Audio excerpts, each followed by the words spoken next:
Welcome back to another episode of the Next Level Minds podcast. My name is Chris Chapman, and I am your host. And if you're tuning in for the first time, then this is a podcast dedicated to those who want to reach a next level in their business, personal, or career life. And the way that we do that is by speaking with entrepreneurs, founders, content creators, or movers and shakers in their industry, and really walking through their story of how they got from point A to point B and overcame various adversities, setbacks, or failures along the way, which we all know is part of the success journey.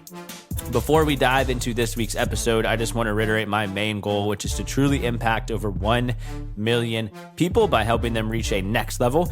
So if you have not done this already, please take the time to subscribe to Next Level Minds on Apple Podcast, share this episode with a family member, friend, or colleague, and leave a review of Next Level Minds and let me know what you think, as we're on all podcast platforms as well as YouTube now.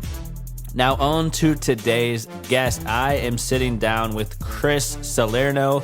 He is encompassing all of the traits of a good guest. As mentioned, we speak with entrepreneurs, founders, content creators, movers and shakers in their industry, and Chris encompasses all of those characteristics. He is the founder and CEO of QC Capital, which is a leading private equity investment firm in Charlotte, North Carolina, primarily specializing in car wash assets in the Southeast United States. Not only that, but he was also recently named one of the most admired CEOs in the finance world in Charlotte, North Carolina, which is an extremely distinguished honor to achieve in such a growing city with so many finance companies. So we're going to dive into a lot of information today. We're going to dive into what he did to get his business started at an extremely early age, how he separated himself apart, how to gain trust with your clients, how to just really outwork everybody, and much, much more. So if you want to know more about business, entrepreneurship, hard work, and just success in general, then this episode is for you. Let's go ahead and dive in to hear what Chris has to say.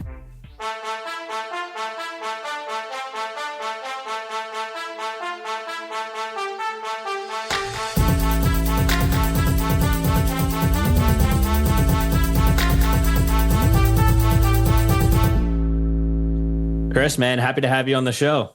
Yeah, thanks so much for having me. By the way, you have a great name, so I like it. Yeah. I mean, we got like Chris squared going over here with this recording, right? I know, right? I love it. Yeah, that's funny. But yeah, man, I mean, Next Level Minds, obviously title of the show, and you definitely fit that definition. Thank you. I know we've been keeping up with each other for a few years now, like socially on LinkedIn and Instagram and stuff. But yeah, it was nice to connect in person a few weeks ago and stuff too. So most definitely. Yeah, it was an honor to have you on my show, and excited to have that episode go live on your whole background, the success you've accomplished. So very excited for that, and it was good to connect in person. Yeah. And Next Level Minds listeners, if you guys like this show, personal development, entrepreneurship, all that, you'll definitely like Chris's show as well. I was fortunate to be one of the guests, but he's also had a laundry list of very successful entrepreneurs that he's recorded recently. So again, if you like this show, you'll definitely like his as well. And I'll drop that in the show notes of the episode. Thank you. Of course, man. But yeah, dude, I figured a good place to start. And I was actually thinking back at our conversation that we had like after we recorded your podcast, of just a little bit more about you. And I feel like a good place to start would be not only just like how you grew up as a kid and all that, but like I would also love to get to like the Winthrop and kind of walking onto the team and all that, just because I think that really like encompasses the just brutal work ethic you have. So first, let's go ahead and just start like growing up TKK, and then maybe if you want to shift a little bit to the Winthrop stuff, that'd be great. Yeah, most definitely. So I moved to Charlotte in about 06, 07, so right before the crash. And I'm going to age myself, and I hate this, but when I moved here, I was like 11, 12 years old. And my parents had so much confidence in me because they knew I understood business at that age. And they asked me, they said, Chris, would you want to move to Charlotte or Nashville? Tennessee. And at that time, my mother's job was relocating her. And I said, give me a couple days, let me do some research. I did my research. I came back and I said, I want to move to Charlotte, North Carolina. And the reasons being is because banking, financial, the growth Charlotte's going to have due to the banking and the financial. It's in the middle of the East Coast. It's easy travel. It's on the Eastern time clock. And so we ended up coming to Charlotte, North Carolina. So came to Charlotte, North Carolina, and a lot of people, I tell people this now, and they're like, no, there's no way. But back then, I was a firecracker. And what I mean by that is like with my attitude, I was a firecracker. And I'm a complete 180, 360. I'm very, very calm. It takes a lot for me to get riled up. I'm very strategic in my thinking now. But back then, I was a firecracker. So I ended up jumping straight into sports right when I got in here. And I played all the sports you can think of: football, track, baseball, soccer, basketball, you name it. Wasn't good at basketball. Soccer was very long distance for me. So I really settled in on baseball, track, and football. And fast forward, I did some wrestling, which I really enjoyed. First year of doing that, I went like 26-5. I got disqualified 3 times for throwing someone too far over my head, and then I lost twice. Runner-up state champ in the first year of ever doing it. And then fast forwarding I went to 2 different type of high schools, and I would never have changed the way I went to those high schools. And what I mean by that is my first 2 years, I went to an all prep school. So it was all prep, very wealthy.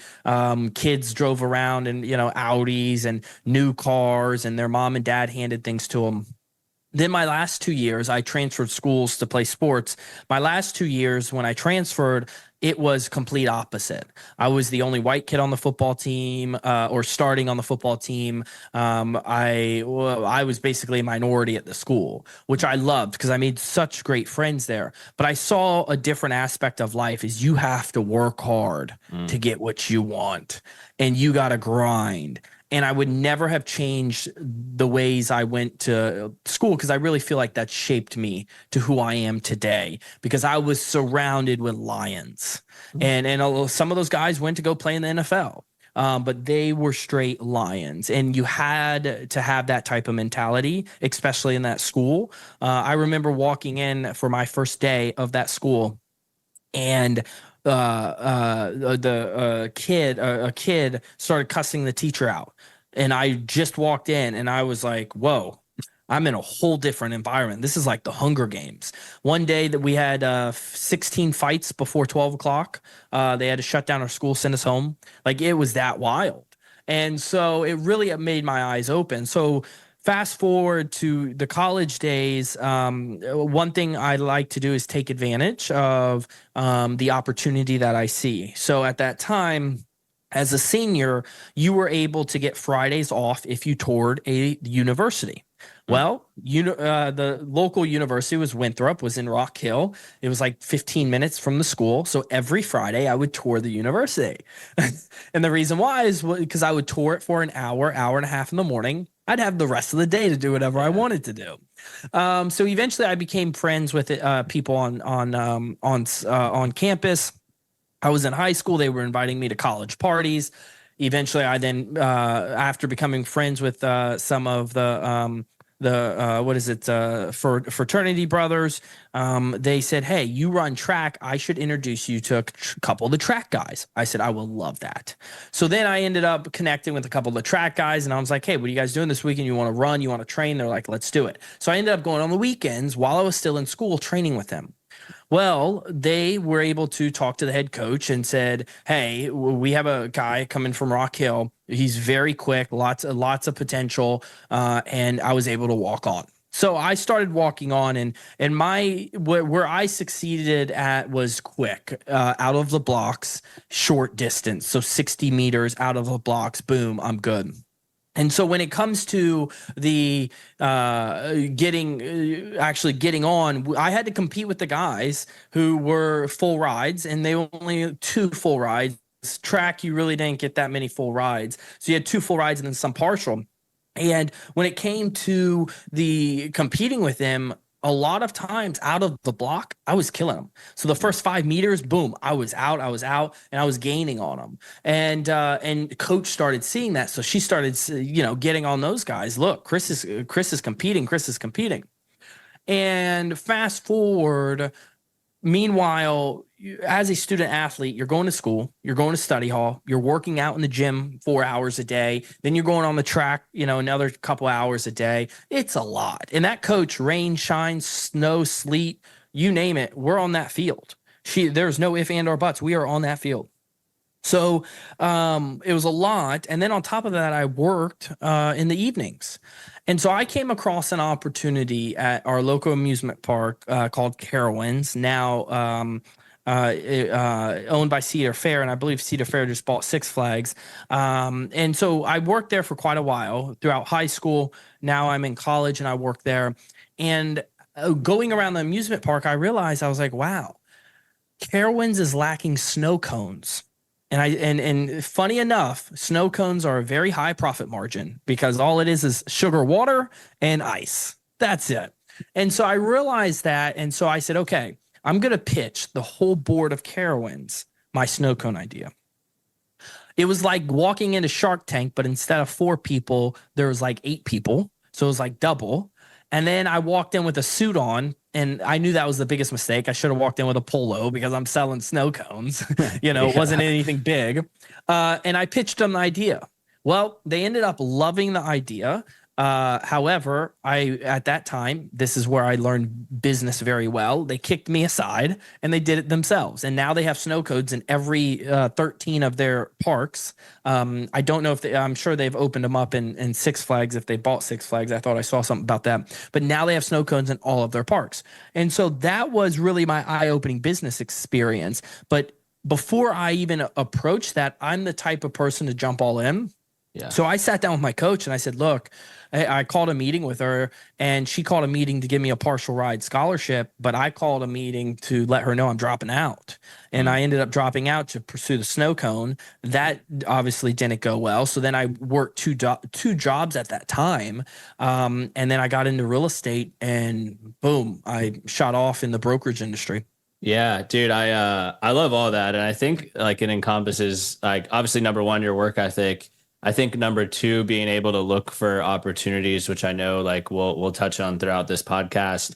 And number three, I think kind of being able to perform with like a bit of a chip on your shoulder, if you will, because it's like, hey, like, I'm going on the track team. There's people much better than me, but I'm going to show them what's up. Same with the whole football thing of like, you thought you were really good. Then you went to that new school and you're like, I got to show them what's up. And then the snow cone thing of like the 8 board members. So 2 questions I want to ask you. One, how can you go about kind of proving yourself if you're new to the game? Because there's a lot of people listen to this show that are maybe like earlier in their career, earlier in their business.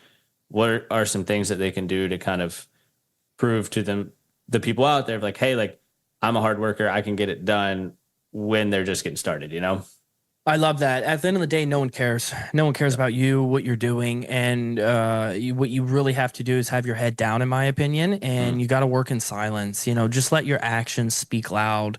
For example, last Thursday, I won a Charlotte's Most Admired CEO in the financial industry. I'm very honored to win that. Very honored to win it in Charlotte, which is the second biggest financial district in the United States. However, my main focus and honestly, while I was sitting there is, you guys should have just mailed me the award so I can get back to work. Yeah. Like I want to work. And so, I think the best way to get your foot in the door is let your success speak for you quietly. People will notice, the universe will call it. You do manifest what you want into your life, into your business. You do 100%. I'm a firm believer of that. And I think it's very helpful to understand that when you are going through that journey, wanting to get into those certain rooms, wanting to create massive success or massive strides in your career, your goals is really put your head down. Don't look at the shiny objects and just get after it at the end of the day, because no one cares, no matter on what level you're on. Yeah, man, I love that too, because it's, I work with so many young people and they're like, oh, like I want to raise or I want to make more money. And then I'm like, hey, like what have you actually done for this organization that, you're asking about? And I think you just obviously answered that question of like the actions are obviously going to speak louder than the words, you know? Most definitely. I think that's super important. And I think my number one advice I would give everyone is normally never give up. But I've changed that over the years, and as I evolved, is learn how to speak. That's super important. Yeah, Analyze your industry, analyze your top players in your industry, and learn how to speak. Learn the lingo, understand it at a very high level. I think that is super important, and will get you mm, very very far in life. for sure. And I think we talked a little bit about this on your show. It's like people nowadays just don't know the communication aspect near as much as they No. should.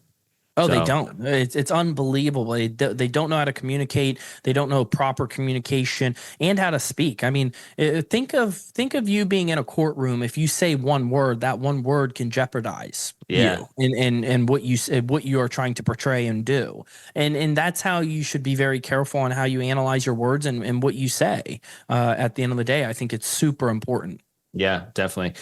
So you kind of alluded to this a little bit, but you had the snow cone opportunity, and then you got into the real estate world. I know you absolutely crushed it at Keller Williams from what you and I talked about a couple weeks ago. So I would love to hear a little bit more like how you broke in there, and then just kind of took the success and ran with it. Because I mean, what was it, 50 million in transaction volume or something absurd like that? Like, Yeah, about a little over 40 million. I just say yeah, 40. So 40 million in my first year of transactions. yep. And how did I do that? Well, I got my real estate license, and I remember I tried on the 31st of 2014 to go and sign up at Keller Williams, and no one was at the office. And the team lead at the time, Shelby, she left something at the office, so she happened to come back when I was there, and we talked for a little bit. The first no one decided to work, which is this dumb one thing. As you everyone gets to me, I love holidays, I love Christmas, but I'm not a fan of holidays. And I know that's kind of contradicting myself, but like holidays during the week I don't like. I don't like 4-day work weeks. I don't like 3-day work weeks. Like, I like to work. So what I do when there's holidays during the week is I work on my systems within the company, because I'm not going to bother families. So the first, no one works. Second, I get in the second, and I talked to Shelby and signed up officially with Keller Williams at that time. And then I knew I needed to outwork my competition. I knew I couldn't just sit around and do nothing. So what really helped me is I did over 75 open houses my first year. I had a strategy where if I'm doing an open house, I make sure the house is not more than 3 turns from the main entrance of the neighborhood. So Mm, if why would you want to do an open house at the very, very back of the neighborhood? You just don't want yeah, to. It takes too long. It's no. So I broke it down as no more than 3 turns for an open house from the beginning of the neighborhood. And then you do I've out of over 100 and I would say 100 200 homes I've done open houses with in my whole career. Out of all of that, I will say I've never sold the house mm, that I did an open house in. I always sold other houses to buyers. And so what I figured is, okay, I figured very quickly I'm very rarely going to sell this house that I'm actually doing an open house in. So one, the house has to be very attractive. It has to look good, and it has to be in a very great price point. Then it has to be minimum 3 turns. And then you do an open house until that house sells. mm. So no matter what, there was days it would rain, I'd have no one show up. There was days that it would snow, I'd have no one show up. But I did the open house until the home sold. And I made sure it was a good price point. I made sure it was in a great location. And I did two different houses a day. So Saturday and Sunday, I would do 11. I would do 11 to 1, and then 2 to 4. Mm. So 11 to 1, 2 to 4, and I would do that with 2 different type of open houses. Yeah, and I like how you had like the system around it because I feel like everyone's just like, oh, open house, let's go. And you're like, no, no, no. Like it had to be 3 turns from the front and you're gonna look at it until it sells. So I think that's super cool. Most definitely. And I think that's super important, especially depending on what market you're in. And then from there, it comes down to marketing, making sure you're marketing on Zillow, making sure you're marketing throughout social media to bring those clients in. And then when you're there, you have to be the real estate expert. You have to know what's for sale in the neighborhood, because you'll have those nosy sellers that, or excuse me, your nosy neighbors that want to come see their neighbor's home, and then they know that neighborhood better than you do. So you want to know what's for sale in the neighborhood and what has closed in the neighborhood, and then similar price points. If you're doing an open house for a $400,000 house, it's great to know what the $1 million homes are going for, but there's a very, very, very large chance that your buyer who's buying a $400,000 house is not going to go buy $1 million house. Yeah. So understand that whole market on what is selling in that $400,000 range. What neighborhoods are comparable to the neighborhood you're in? What are the disadvantages of those neighborhoods? What are the school districts? Knowing your market very well. I'll tell you a quick story. I had a client at that time, a potential client call me and came through our lead system, and she was a mother of a MLB player. And she was helping her son find a condo. And all I asked her was, I knew the condos like the back of my hand in Charlotte. So I asked her, how old is he? I asked her, what's he like to do during the evening times? And then what size? Does he want a 1-bedroom or 2-bedroom? And just by her telling me that, I said, okay, there's 2 buildings that he's going to want. It's going to be the Avenue or the Trademark. I prefer the Trademark because it's in a better location. Avenue, your units are a little more funkier. Trademark is more, rectangle type of building. And I said, she's like, well, we actually found one. It's facing north. I said, oh, then it's the Trademark. She says, how do you know? I said, well, it has a balcony, right? And she said, yes. I said, well, the Avenue doesn't have balconies that face that way unless it's the penthouse. And there's nothing available in the penthouse. And she said, oh my gosh. I showed her it. They didn't buy it, but they bought one across the way in a mid-rise, totally different vibe than what he wanted, but bought one across the way in the mid-rise. But she loved working with me because I knew my market. And that's what you have to do no matter what industry you're in. If it's logistics, if it's car washes that we're in, if it's a private equity, if it's, credit, if it's debt, short-term rental, you name it, know your industry like the back of your hand, know what's going on, know the big players that are coming in, know what's happening so you can speak at a very, very high level. Man, I love that. I was actually you took the words out of my mouth. I was going to say that transcends to all industries, to all crafts. And I mean, even on my side, selling research, advisory, and consulting services, it's I'll hop on with a new prospect and they're like, hey, so what are other clients focused on? And I'm like, well, without giving any names, boom, boom, boom, boom, boom, boom. They want to know the market. They want to know exactly what's going on, but it's you automatically kind of discredit yourself and put yourself in a rookie bucket if you're well, I don't really know. Imagine how you would have looked if they were so what do you think he'll like? And you're here's some options in the South End area he might like. And it's no, here's why. Correct. 100%. So it's really knowing your market and understanding. And that goes for any industry, is understanding and knowing your market at a very, very high level. Now, this kind of as a follow-up to that, you talked about systems and things like that. So somebody wants to know their market. Is it okay, from 8 to 5, do the actual work, and then, 5 to 7, study your industry? Kind of what's your system to start understanding your industry more and more at an efficient manner? Yeah, no, that's great. I always say it's easier to call people during the evening than it is early morning. Yeah. A lot of people want their cup of coffee.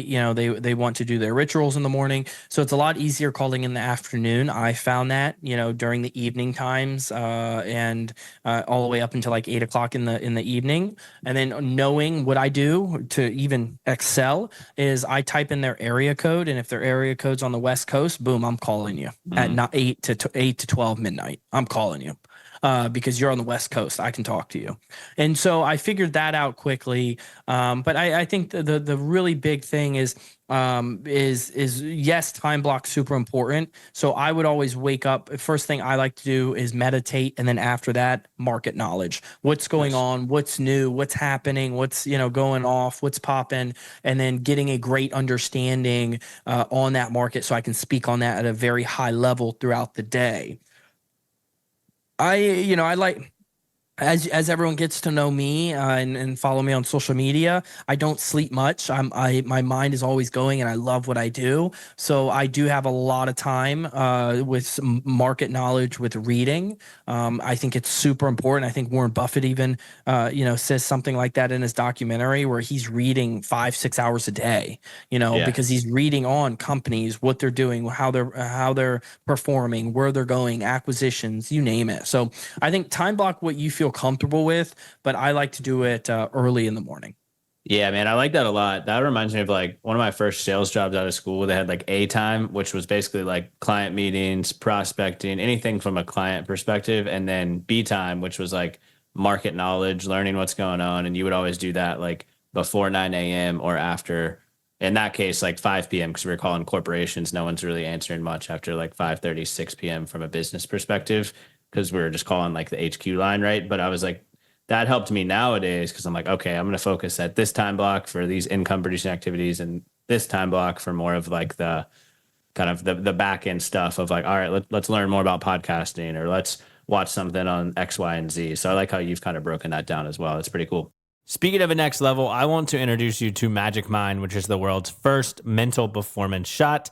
Lately, I've been experiencing some brain fog, lack of focus, and just a general tired feeling. I've tried coffee, caffeine pills, and more, and nothing has really worked.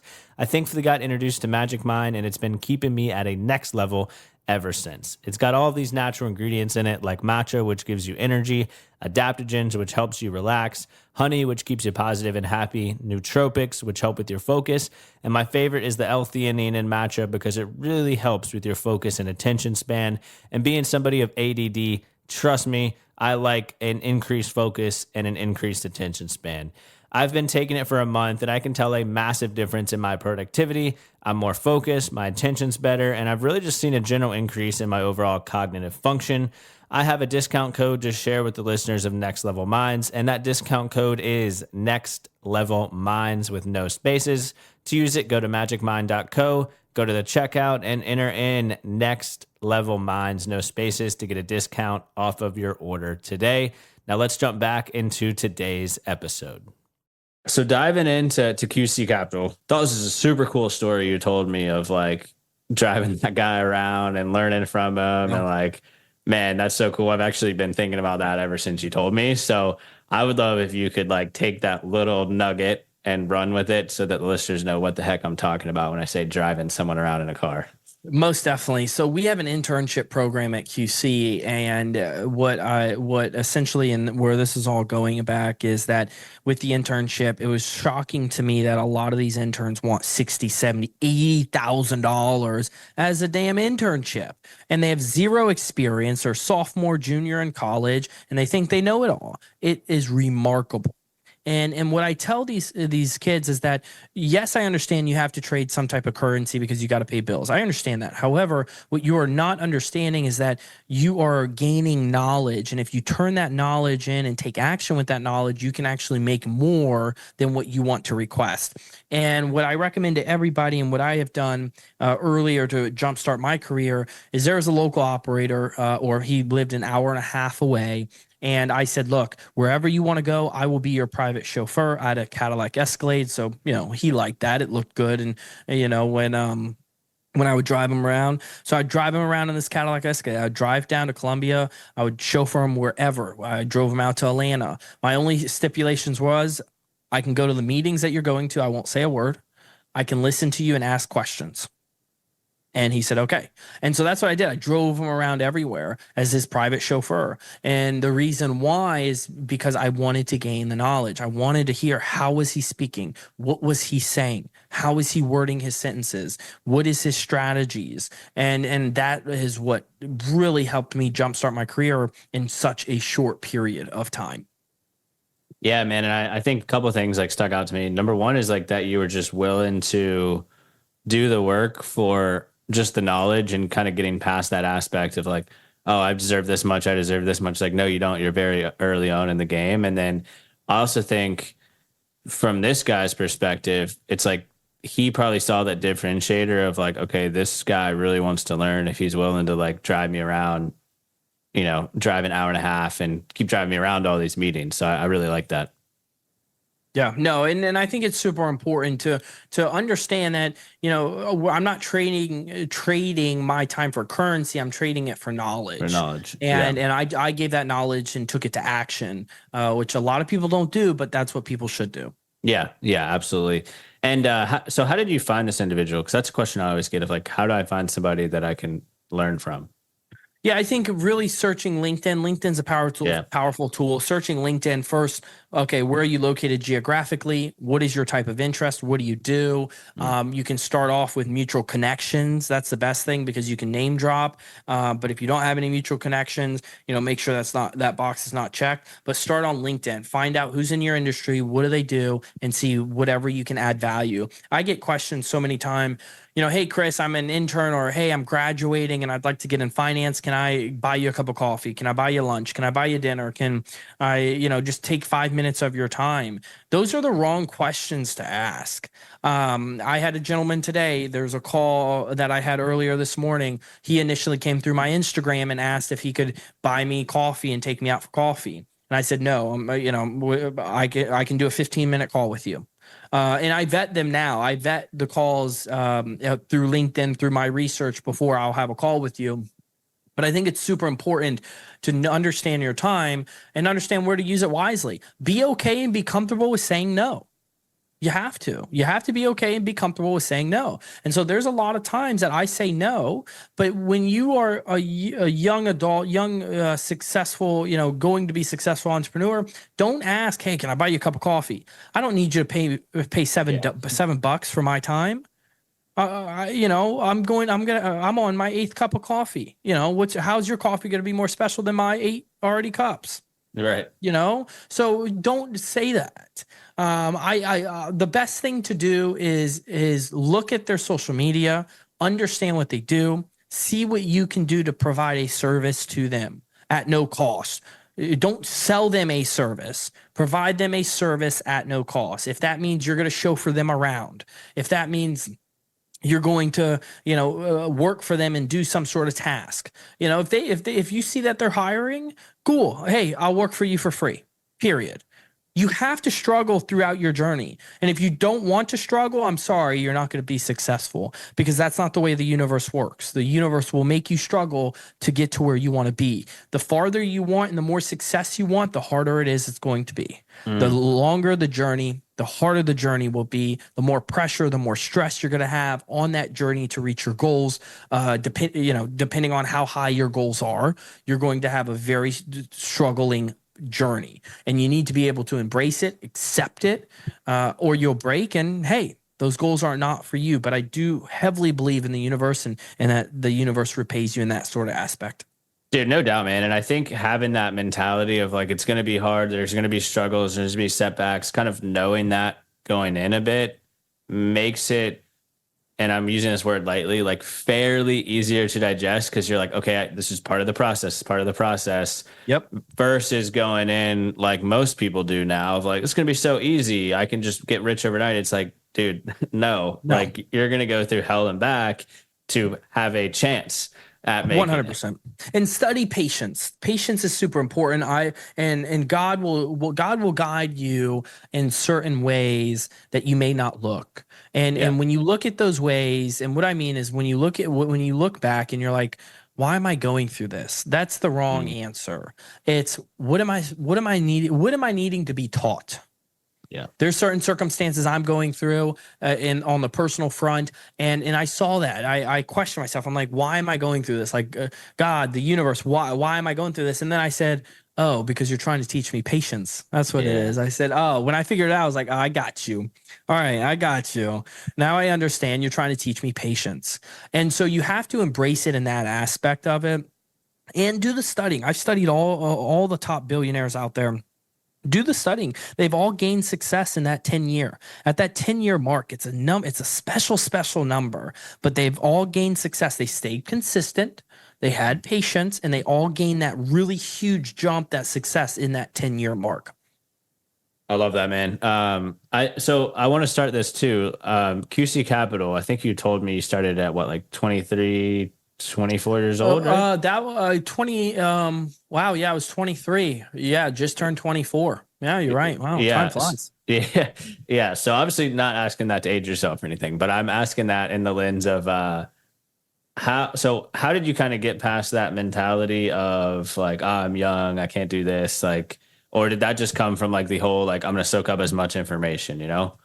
I love that. So I even had that, or when I was a residential broker and I'd go to list $1 million house, they would be like, "You're 21, 20 years old, really?" They would look at me and be like, "You're 20 years old, you're 19." And so how do you overcome that? One, you need to overcome that in yourself, and not have that setback in yourself. But two, how do you really overcome it? And I'll tell you this: I coached an 18-year-old, or he was 17 at the time, and then he turned 18. I coached him. Now he runs his successful company. Him and I still stay in contact. We have cigars together. He runs a very successful company, and he will clear. I think he's like 23 or 24 now, or maybe 25. But he will clear over 200 million in annual sales with his company as a Wow. brokerage. And I remember coaching him, and I said the same thing to him that I'm going to tell everyone here. Learn how to speak. If you know how to speak at a very high level, if you know how to word your sentences properly, no one's going to even say, "Oh, well, you're young," and then have that doubt in their head. What they're going to do is they're going to be like, "How old are you?" And then you'll tell Mm. them, and they'll be like, "Wow, you are very sophisticated. You're an old soul. You're very mature." And so you have to have that ability to speak at a very high level. Make sure you're placing the words in certain sentences properly, and you're going to flip the script. It's not going to be like, "Oh, how old are you?" and they're automatically going to have doubt in doing business with you. It's going to be like, "Oh, how old are you?" and they're going to be excited and want to do business with you because of your sophistication. Yeah, absolutely. And I think, yeah, that brings up another point too. It's like, look at the average like 25-year-old nowadays. It's like you roll to South in Charlotte, they're going to, trivia on Tuesday, bingo on Wednesday, you know, tipsy Tuesday on Thursday, you name it, and then messing around, getting hammered the whole weekend. And like you can easily differentiate yourself at this age by doing like the complete opposite of that, like you probably did to get to Mhm. where you are at still a relatively young age. So I don't know if you agree with that comment, but I mean that's just I was in South End the other day catching up with a buddy, and it was like a Tuesday, and I was on like a business thing, and I'm like looking around, I'm like, what are it's like 4:30? What are all these people doing? Like slugging like 3 or 4 beers on a Tuesday? Like, don't you have work to do and dreams to build and all? It's crazy, you know? So I have a hedge fund that invests with us, and him and I go back and forth all the time. But he sent me something, and this was late at night, and what he sent me was a picture of a bunch of people in Austin, Texas, laying out during the middle of the day. And he said that this hedge fund manager hired some employee, or told some of their employees to go and find out what all companies they worked for. And majority of the companies was it was really like two, and surprisingly that they all worked for. And he went and shorted their stock over a certain period of time, and actually was up like over 400%, because he figured that the companies are going to lay them off because they're not doing anything. They're just laying down, laying during the middle of the day. They're not even working. So the sales of that company will have to plummet at some point. And he made it big, and at the end of the day, it's wild to really think this generation and how they operate mentally. Yeah, dude, I think I saw that on Instagram like a month ago about that. Yeah. It was like the picture of all the people laying out Yep. and Yeah. yeah, Yep. yeah, yeah, Yep. yeah, yeah. Okay. Oh yeah. Yeah. So all right, we talked about how to kind of get past that whole young stage and obviously the communication aspect of it is a big part of it. Obviously, work ethic is another large component.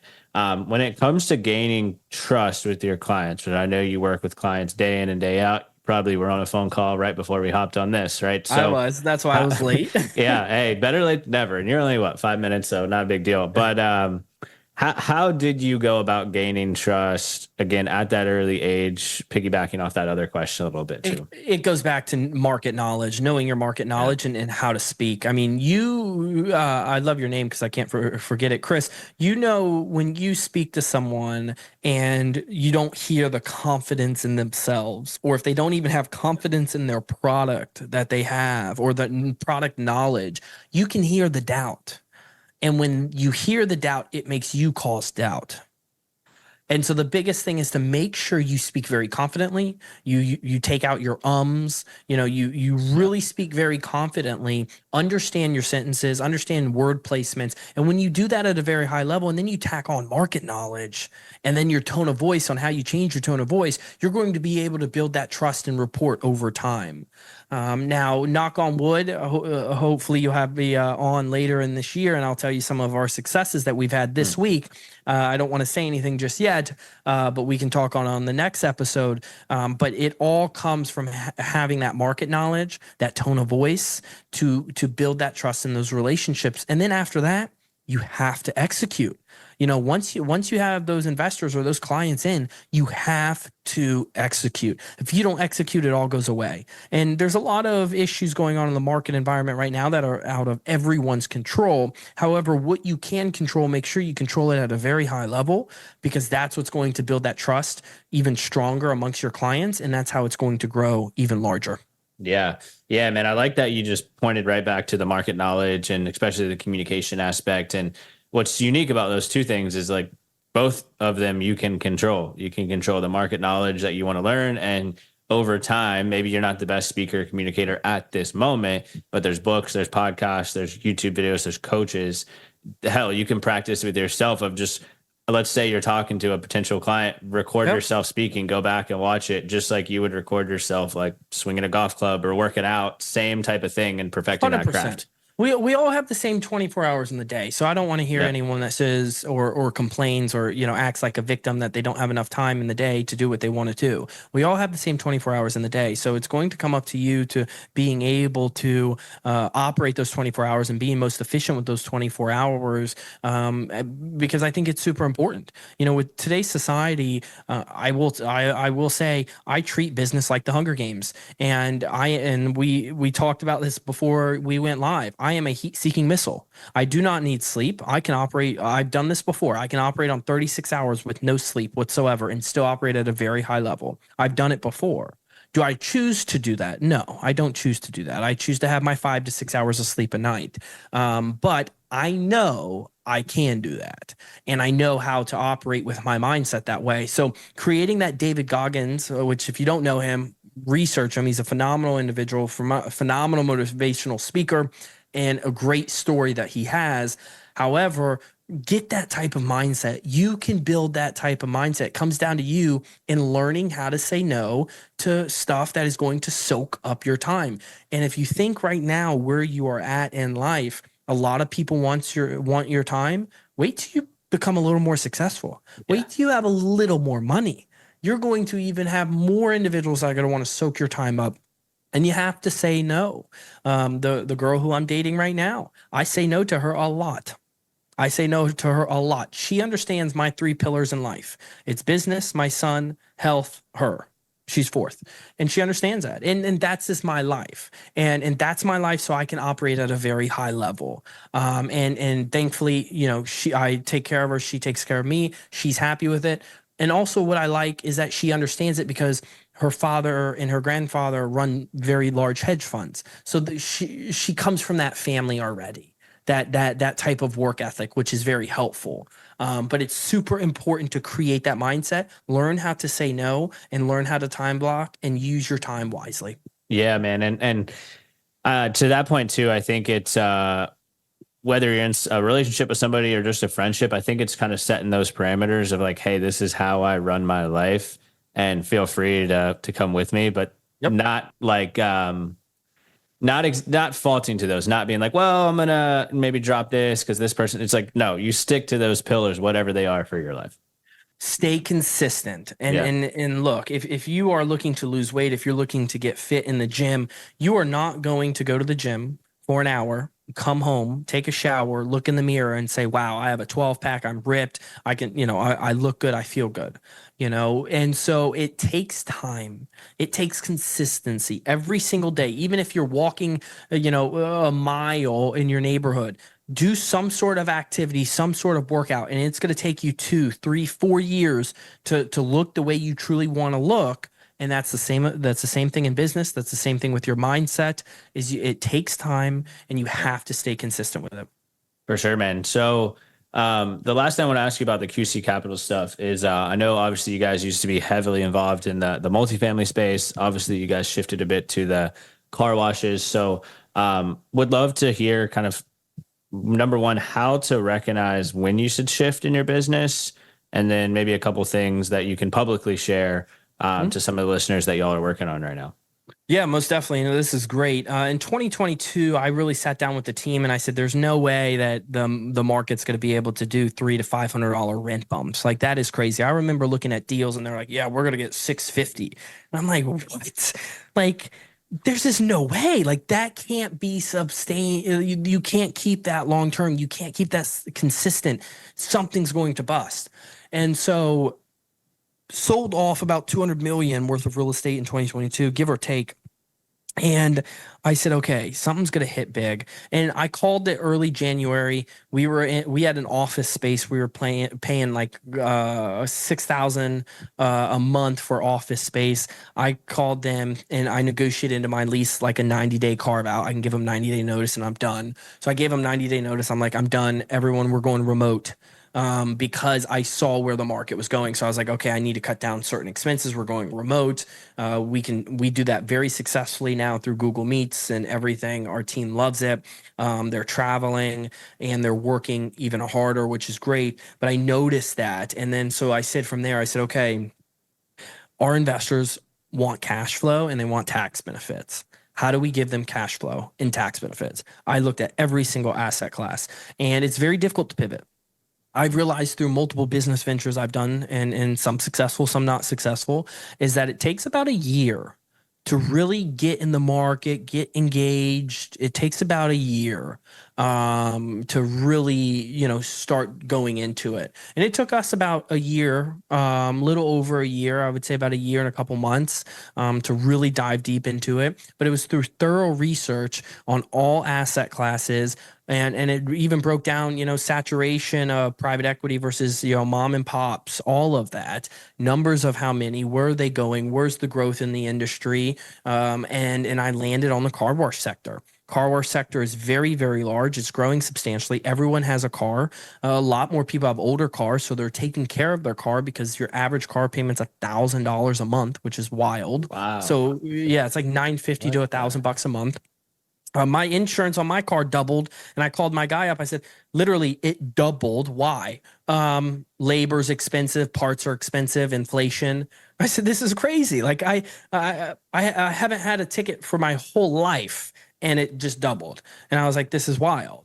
So so that right there, people are going to take care of their cars, and it's 80% mom and pop. But we can offer the two major pillars to our investors: high cash flow, high tax benefits, and we own the real estate. So we have that safety net of owning the underlying real estate. And so it poised a very strong opportunity, which I saw in the market. Well, come to find out, I know this is airing in July, but come to find out, back in early June, KKR, the conglomerate, placed $850 million in a minority stake in a car wash company out west. So private equity is now getting a hold of it, and they're saying, "Holy cow, these things cash flow and they have great tax benefits. We want in." So we're seeing that more and more. Yeah, man. I like when I started to see you pivot and then you started to share like all these articles about it. And then I saw the one about the 850 million. I was like, holy crap, like this thing is just continuing to pop off even more. Oh, it's coming. Yeah. And just looking at like when you sent me some of the things in y'all's OM, just looking at some of like the numbers of these car wash places, crazy. And I think that's so cool that you guys just pivoted at such a unique time too. And you recognized when to pivot. I feel like a lot of people kind of ride a high horse when their business is just doing extremely well and they're like, this is going to go on forever. It's like, well, there's market shifts all the time and you got to recognize those.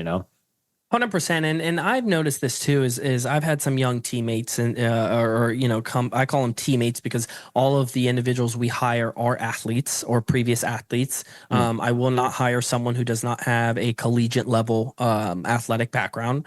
That's one of our things at QC Capital is you have to have a college level, sports collegiate level, anything in sports. And that's one thing that I've noticed is especially with the younger generation, once they make a good amount of money, they relax, they set back. For me, I have the Kobe mindset. If you guys follow Kobe, if not, follow him. Great motivational stuff he's posted. I have that Kobe mindset. I have the Michael Jordan mindset, the David Goggins mindset. And you need to have that as a leader. You need to have that in business as well. And I think a lot of leaders got comfortable with 2022, not thinking the crazy market's going to spike like it did. And now they're stuck. And honestly, Chris, we have a couple job positions open. I've had some people that applied for those job positions who I know used to own their own company. Wow. And they had to let go of everybody, and now they're looking to work, within other companies because they did not pivot at the right time, and they wanted to stay in the multifamily space. Yeah. Yeah. And it's like, don't get tied in with the emotional component of it. You have to obviously run the numbers. Business is no emotions. Hunger game is no emotions. Once you tie emotions into business, you're done. Yeah. You lost. Man, I love that you mentioned like the Kobe mindset, Goggins, Michael Jordan, all that. Cause actually, yeah, you saw this photo when I went and toured like the first Horn facility and ran into Andy. I was like, man, this is awesome. Love what you built. And he literally was like, yeah, we're just getting started, and like fist bumped me and walked away. And we're like, wait, you're just getting started, and he's built this massive organization. But like, that's the mindset that you have to have in business of like, 100%. Hey, we're just getting started. There's way more to accomplish if you have a big mission, like sounds like you do and many other successful companies do. Yeah, most definitely. And you got to think, the time difference. I mean, East Coast, when it's 12 o'clock, what is it? 7 o'clock, or, whatever it is over on the West Coast, it's still daylight. Yeah. So, 3 in the morning, or, 4 in the morning here, it's 11, 12 there. So, I have that type of mentality where I really sleep between 1 and 5:30, 6 o'clock, and I'm up at 6 a.m. Yeah, absolutely.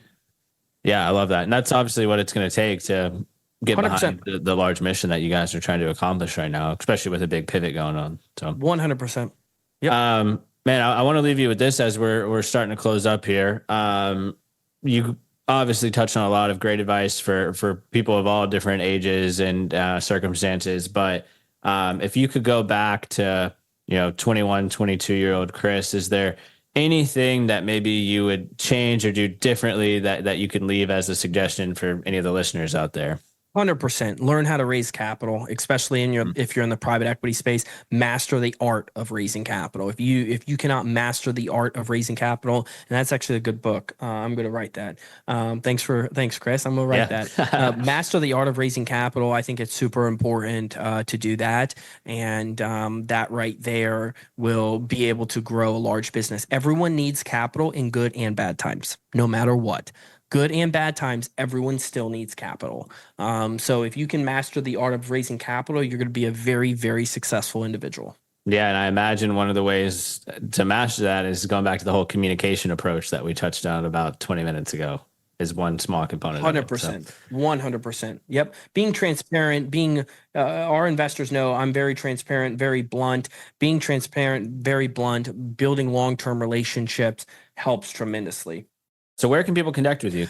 I would say go directly to Instagram. That's the best way. It's Chris_Salerno_. We post everything on there. We're getting our new podcast up and running, which I was super excited to have Chris on, and we're having our YouTube channel up and running, but everything is updated through our Instagram, and that is the same handler throughout Threads, Twitter, you name it, TikTok. It's Chris_Salerno. But go ahead and follow me on Instagram. You're going to be able to see everything on there. If you are interested in any of our car wash opportunities, please visit our website, qccapitalgroup.com. We'll have all of our car wash information on there where you can gain knowledge about it. We have articles, blogs, you name it. And you can set up a call with me personally or someone from the team where we can talk through, see if we're a good fit for each other.